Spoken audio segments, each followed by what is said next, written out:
Cirebon merupakan sebuah wilayah di Provinsi Jawa Barat. Bagi sahabat bahari, mungkin mengenal Cirebon identik dengan kawasan yang kental akan sejarah. Hal ini ditandai dengan keberadaan Keraton Kesultanan yang terletak di pusat kota Cirebon. Namun, Cirebon tak hanya terkenal akan peninggalan sejarahnya, karena Cirebon tak hanya meliputi wilayah kota saja, melainkan termasuk wilayah Kabupaten Cirebon yang dianugerahi potensi yang menarik untuk dilirik. Berada pada ketinggian 0 sampai 300 meter di atas permukaan laut, sebagian besar wilayah Kabupaten Cirebon berada di dataran rendah yang mencakup kawasan di sepanjang pantai utara Jawa Barat. Kawasan ini pun terbilang strategis karena menjadi jalur utama transportasi dari Jakarta menuju Jawa Barat maupun Jawa Tengah yang dikenal dengan jalur pantai utara atau Pantura.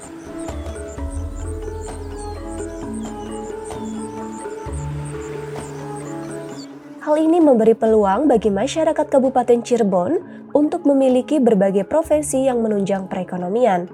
Masyarakat terlihat ulet dalam bekerja, serasa memaknai semboyan Kabupaten Cirebon, yaitu rame inggawe suci ing pamrih, yang maknanya giat dalam bekerja tanpa mengharap imbalan.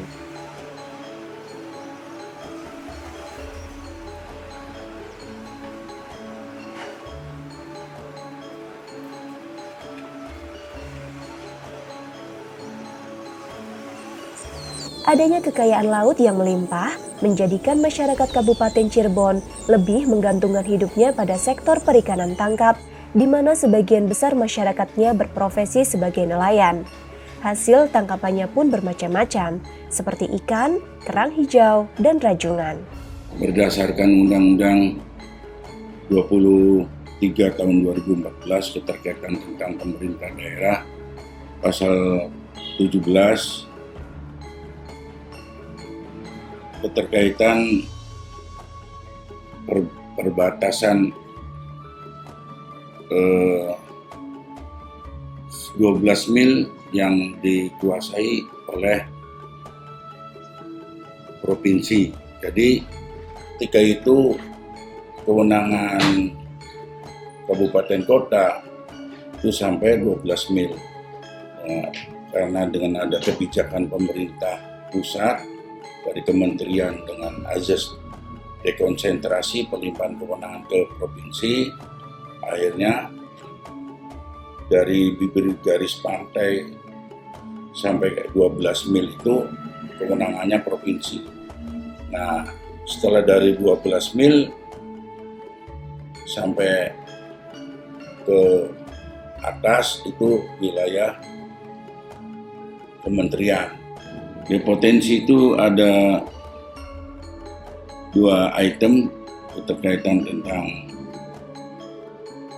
kelautan dan perikanan di Kabupaten Cirebon. Yang pertama yaitu potensi perikanan tangkap. Nah, potensi perikanan tangkap itu dari sumber daya manusia kurang lebih 17.965 nelayan. Sedangkan jumlah kapalnya 6.794. Untuk potensi perikanan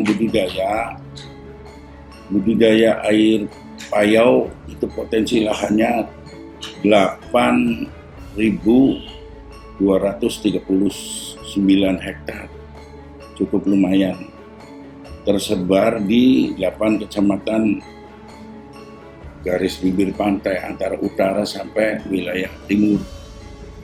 Kemudian budidaya air tawar potensinya seluas lahan 784 hektar, tersebar di 40 kecamatan. Selanjutnya potensi budidaya laut terutama kerang hijau sebesar 5.225,4 km. Hanya saja kewenangan kabupaten hanya mengelola usaha budidaya air tawar dan payau. Untuk keterkaitan ikan tangkap di laut yaitu kewenangan provinsi.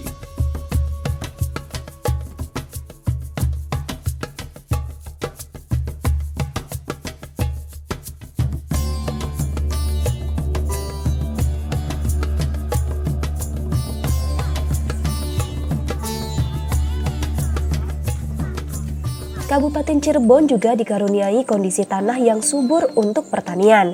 Bahkan, tanah tersebut cocok digunakan sebagai lahan budidaya ikan air tawar. Salah satu budidaya ikan air tawar yang familiar dan berkembang pesat bagi masyarakat adalah budidaya lele. Ikan yang mempunyai daging cukup tebal ini menjanjikan untuk dijadikan ladang usaha karena disukai semua kalangan.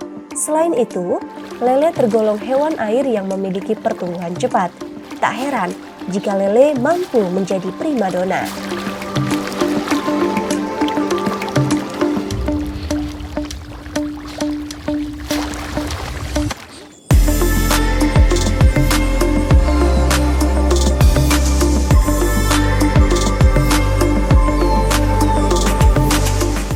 Salah satu sentra penghasil lele terbesar di Kabupaten Cirebon adalah Kecamatan Kapetakan. Meski sebagian besar wilayahnya digunakan untuk sektor pertanian, uniknya budidaya lele bisa tumbuh berdampingan dan menjadi sumber perekonomian masyarakat. Diinisiasi sejak tahun 1998 oleh kelompok pembudidaya ikan atau Pokdakan Kersa Mulia Bakti yang berada di Desa Kertasura, budidaya lele menjadi magnet baru yang menarik minat masyarakat. Kersa Mulia Bakti itu mempunyai makna. Kersa itu artinya kalau bahasa Indonesianya mau. Mulia itu keadaan kemuliaan. Bakti, kita harus berbakti kepada masyarakat sehingga bermanfaat. Adanya kelompok Kersa Mulia Bakti. Kersa Mulia Bakti didirikan ya kurang lebih kalau nggak salah tahun 1998 lah. Awal di Kertasura ini usaha budidaya lele ini dianggapnya istilahnya tidak pengaruh, sambilan lah, sambilan, nggak percaya itu. Makanya ganda ini istilahnya anak muda yang semangat waktu itu masih membujang lama-lamanya, terus harus lele itu maju. Dan saya coba bener ini, iya sok bayar dengan makan. Ini yang bayar rugi itu ini nantinya nggak bisa. Dicoba saja, dicoba, akhirnya emang berhasil. Tapi ya saya belum bisa menghitung kayak budidaya sekarang. Budidaya sekarang istilahnya udah tahu dari benurnya, dari ininya itu klasifikasi yang bagaimana yang bagus. Kalau dulu kan masih ini aja. Jadi dulu nanam benur itu yang segede gini, harga 200-an lah waktu itu. Itu 40 hari, 45 hari itu bisa panen. Hasilnya bagus. Nah baru masyarakat itu setelah bagus hasilnya banyak mencoba-coba dan meniru. Wah buat balong. Membentuklah setelah banyak yang buat balong, baru dibentuk kelompok yang namanya yaitu Kersa Mulia Bakti.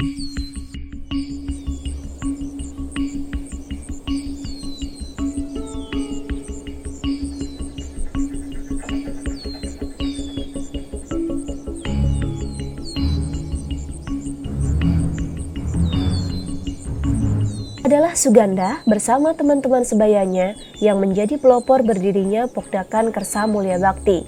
Berangkat dari tujuan yang sama, yaitu mengubah taraf hidup, mereka memberanikan diri untuk mencoba budidaya ikan air tawar. Sebelumnya, mereka telah mencoba budidaya ikan gurame, ikan hias, hingga ikan mas, namun gagal. Tak menyerah pada saat itu, mereka justru beralih ke budidaya lele yang dianggap mudah dan sesuai dengan jenis tanah di Desa Kertasura. Petakan sawah lantas diubah menjadi kolam lele. Kita ini sebenarnya latar belakang saya ini adalah anak-anaknya petani.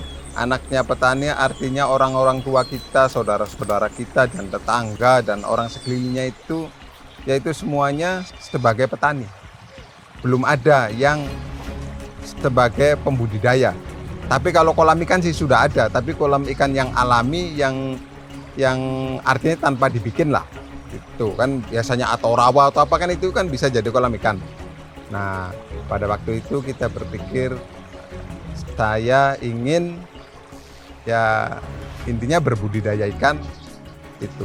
Nah, mulai saya serius dan bersama 3 orang teman lah berunding untuk melakukan kegiatan cara berbudidaya ikan awal mulanya itu.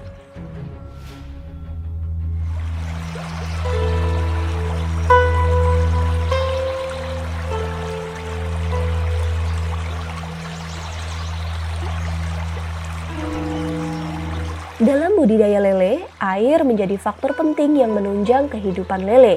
Oleh karena itu, Kersa Mulia Bakti menjaga betul sumber air dan sistem pengairannya. Selain air, pemilihan benih juga menjadi faktor utama penentu keberhasilan budidaya lele. Pokdakan Kersa Mulia Bakti pun mendapatkan benih dari penyalur benih yang telah berpengalaman dalam dunia perikanan. Salah satunya Nasir. Benih lele yang unggul memiliki kriteria tertentu. Salah satunya, benih lele harus memiliki riwayat induk yang jelas dan memiliki gerakan yang tampak lincah. Kersa Mulia Bakti biasanya memilih benih dengan ukuran 1 cm atau berusia sekitar 10 hari. Jadi jenis apa aja yang istilahnya dijual, yang didistribusikan, disuplai ke para petani. Tentu kondisional. Pada tahun 2000 pemerintah KKP khususnya BPAT mempublikasikan agar memakai jenis-jenis yang kuriang. Pada tahun 2000 sampai 2012 kami pakai jenis bibit atau lele cangkuriang. Tahun 2013 ada jenis baru ya, namanya Mutiara yang yang dilaunching oleh BPI Balai Pemulihan Ikan Sukamandi, dan sampai sekarang alhamdulillah ya, lele mutiara itu banyak diminati. Ternyata lele mutiara FCR-nya lebih rendah, pertumbuhan lebih cepat ya. Dan sampai sekarang pun lele mutiara masih banyak yang diminati atau digemari para pembudidaya pembesaran. Karena itu fantastis sekali, FCR-nya sangat rendah. Karena biaya kos di pembesaran itu paling besar 80% di pakan. Ketika bisa meminimalisir, bisa menekan FCR, maka keuntungan di situ.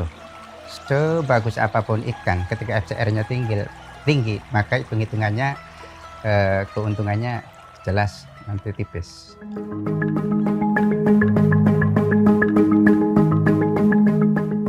Pertumbuhan benih lele juga bergantung kepada pakan yang diberikan. Suganda dan kelompoknya tak mau sembarangan dalam memberikan pakan kepada lele kesayangannya. Mereka menggunakan pakan dengan kandungan protein yang tinggi agar dapat mencapai target panen dan target FCR yang diinginkan.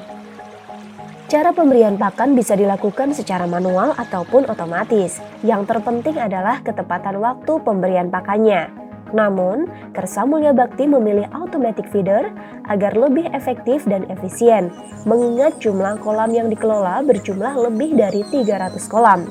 Dengan begitu, lele tidak akan terlambat mengkonsumsi pakan setiap harinya.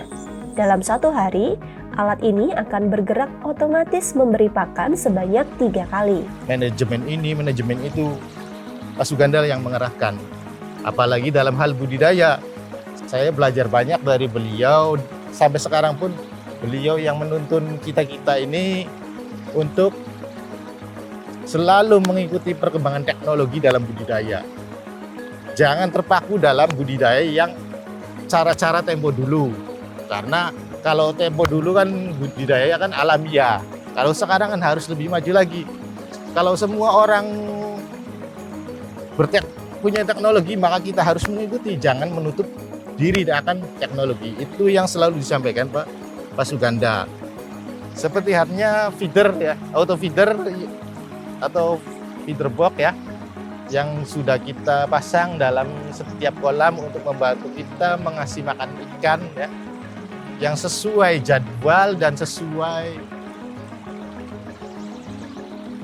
apa? Sesuai pemberian pakannya dalam hal ini. Kalau seumpama kita sehari berapa kilo, seumpama 30 kilo, dikeluarkan dalam 3 kali, maka satu kali makan 10 kilo. Dan itu tepat 10 kilo. Selain bisa menjaga efisiensi pakan, juga membantu kita dalam meringankan waktu lah.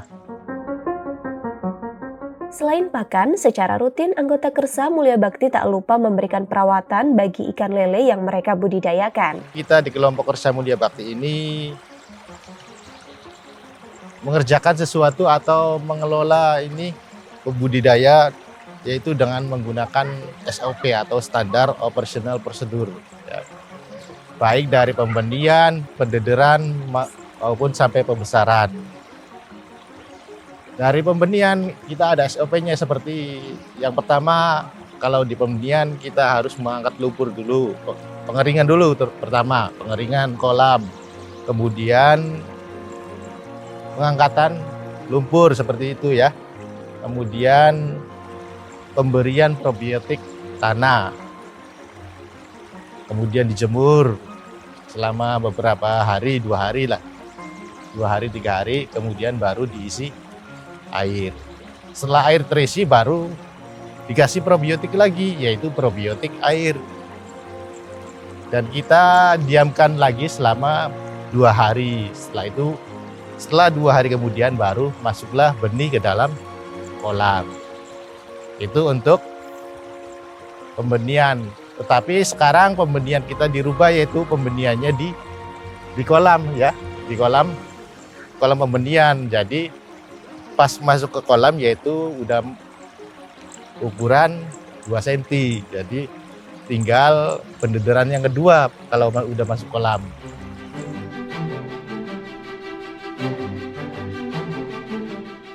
Dengan pengelolaan yang baik, hanya dalam kurun waktu 2-3 bulan lele siap dipanen.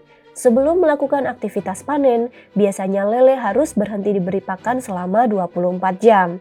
Hal ini bertujuan agar saat panen nanti, lele tidak ada dalam kondisi kenyang, yang mana dalam kondisi tersebut, lele akan rentan mati pada saat pengiriman ke berbagai kota. Setelah dipanen, lele dipilah sesuai dengan ukuran yang diinginkan pasar menggunakan alat grading yang mereka buat sendiri. Penggunaan alat ini terbilang mudah dan lebih menghemat waktu untuk mendapatkan ukuran lele yang dibutuhkan pasar. Kalau sementara ini lele yang banyak diminati pasar yaitu lele yang ukurannya size 6 sampai size 12. Nah, size 6 dan sampai 12 ini nanti terbagi dalam beberapa pasar. Kalau pasar wilayah 3 Cirebon itu inginnya ikan isi 6 size 10 sampai 12 untuk wilayah 3 Cirebon. Tapi kalau untuk Bandung, untuk Jakarta, itu size 6 sampai 8. Kualitas lele yang dihasilkan Kersa Mulia Bakti memang tak diragukan lagi. Hal ini diakui oleh Dinas Ketahanan Pangan dan Perikanan dan Penyuluh Perikanan Kecamatan Kapetakan yang turut serta memberikan binaan kepada Kersa Mulia Bakti. Untuk konsumsi pakan ikan lelenya sendiri masih kategori itu sehat. Nah, ini banyak sekali orang masyarakat keliru. Nah, contoh misalnya di atasnya itu ada ternak ayam potong, di bawahnya ikan lele. Ini yang menjadi sebuah penyakit. Banyak sekali orang keliru.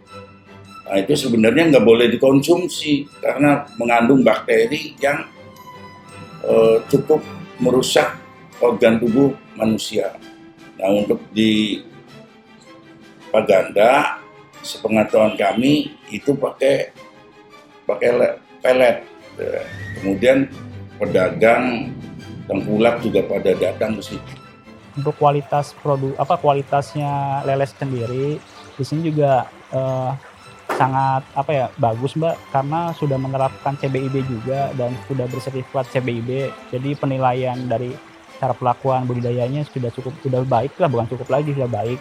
SOP-nya sudah digunakan, terus juga rencananya Mbak, lele ini mau diekspor gitu. Ya mudah-mudahan juga berjalan lancar, tidak ada jalan lancar, tidak ada misalnya hambatan lah gitu. Kualitas lele yang baik membuat Pokdakan Kersa Mulia Bakti tak perlu susah payah memasarkan hasil produksinya. Setiap hari, pelanggan datang secara langsung ke kolam untuk mengambil lele hasil budidaya Kersa Mulia Bakti untuk kemudian dipasarkan kembali ke berbagai wilayah. Selain menyasar pasar lokal Kabupaten Cirebon, mereka juga memasarkan lele ke berbagai kota seperti Kuningan, Majalengka, Semarang, Jabodetabek, dan wilayah lainnya. Dalam satu hari, total penjualan dapat mencapai lebih dari 3 ton. Selain menjaga kualitas hasil budidaya, Pokdakan Kersa Mulia Bakti mampu bertahan selama puluhan tahun karena terus menjaga manajemen usahanya. Pola produksi dan pengelolaan keuangan menjadi hal yang krusial yang dijaga oleh mereka dan ditangani khusus oleh Fatima, putri Suganda lulusan manajemen bisnis. Fatima pun bertugas memastikan ketersediaan pakan yang dibutuhkan oleh Pokdakan Kersa Mulia Bakti. Pengelolaan keuangan yang saya atur utamanya adalah anggaran belanja dari kelompok Pokdakan Kersa Mulia Bakti, baik itu belanja pakan atau belanja bibit.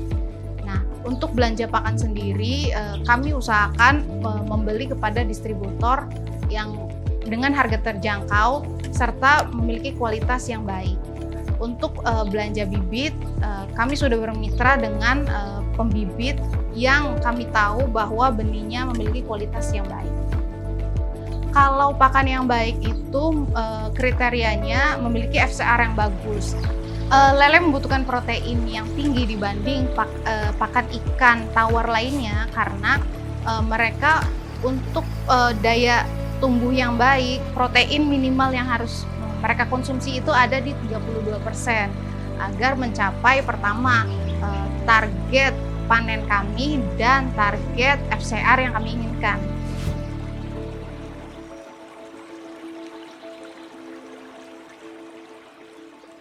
Sebagaimana pelaku usaha pada umumnya, usaha budidaya lele di Pokdakan Kersa Mulia Bakti tak selalu berjalan mulus. Ada kendala yang dihadapi Suganda dan kawan-kawan, baik faktor alam maupun non-alam. Faktor alam yaitu adanya kemungkinan banjir akibat hujan atau sungai yang meluap. Oleh karena itu, kolam lele didesain lebih tinggi sehingga lele aman di dalam kolam. Sementara faktor non-alam yaitu permodalan yang sangat penting untuk operasional budidaya lele, terutama untuk menjaga ketersediaan pakan, karena lele membutuhkan pakan yang banyak. Bekerja sama dengan Lembaga Pengelola Modal Usaha Kelautan dan Perikanan atau LPM UKP di bawah Kementerian Kelautan dan Perikanan, Pokdakan Kersa Mulia Bakti memanfaatkan modal usaha yang digulirkan untuk memaksimalkan usaha budidaya lele. Karena saya penerima ilmu KMP pertama dan saya itu merasa pas dapatnya ini pandemi. Jadi itu menurut kitanya nolong sekali ke kelompok kita ini. Kelompok kita hampir roboh seolah-olah dengan dapat pinjaman dari UKP. Alhamdulillah sekarang merangkak naikin. Iya. Atau karena kita dapatnya habisnya pas pandemi saja. Jadi kan lagi sakit-sakitnya orang sakit sih kita dapat obat. Itu alhamdulillah, terima kasih LMUKP.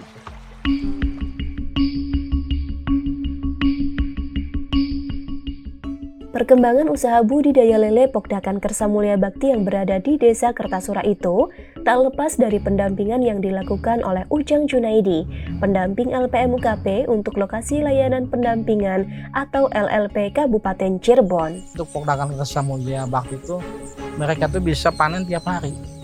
Kalau misalkan kelompok yang lain kan paling panennya 12,5-3 bulan sentak panen. Kalau di sini tuh bisa. Nah itu bagaimana cara manajemennya, mengatur masalah panennya, masalah pembibitan atau mungkin benurnya gitu ya. Jadi mereka atur supaya tiap hari itu bisa panen dan misalkan ini juga perlu ditingkatkan produksinya, itu mereka bisa dengan cara menambahkan vitamin atau probiotik ya kemudian juga pakannya ditingkatkan lagi, jadi nanti produksinya akan lebih bertambah lagi.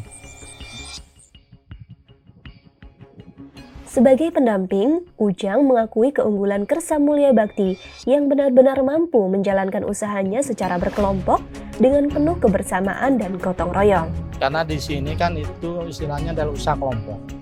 Yang namanya usaha kelompok itu berarti kan usaha kelompok dengan berbagai macam orang yang ingin visi misinya adalah bisa maju bersama.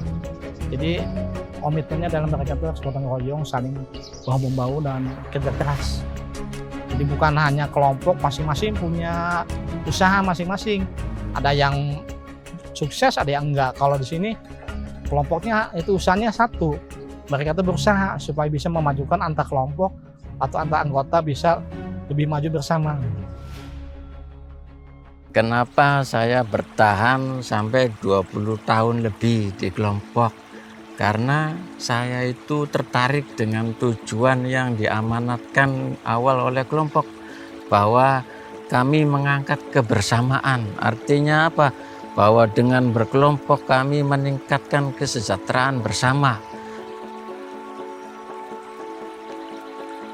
Dari segi ekonomi keluarga saya itu terpenuhi, artinya dari segi lain kami itu bisa merekrut para pekerja lain untuk banyak pengurasan, pengangkatan hasil panen. Artinya kita saling menyuplai, kita meningkatkan kesejahteraan dengan hasil panen dari budidaya lele. Sementara untuk rehab dan sebagainya kami membutuhkan tenaga dari pihak buruh. Nah, disitulah kami saling menunjang. Artinya bahwa di situ ada kesemangatan bersama. Disitulah ketertarikan saya hingga bertahan lebih 20 tahun karena program yang harus kesejahteraan bersama itu. Visi yang kuat dari Suganda melahirkan keberanian dan semangat untuk melakukan budidaya lele di tengah masyarakat Desa Kertasura yang mayoritas berprofesi sebagai petani. Visi ini pun menjadi penggerak bagi para anggotanya dalam semangat kebersamaan dan gotong royong. Tak hanya itu, sinergi yang terjalin antara Pokdakan Kersa Mulia Bakti dengan berbagai pihak menjadi paket komplit penunjang keberhasilan mereka. Berkat lele, taraf hidup masyarakat menjadi meningkat.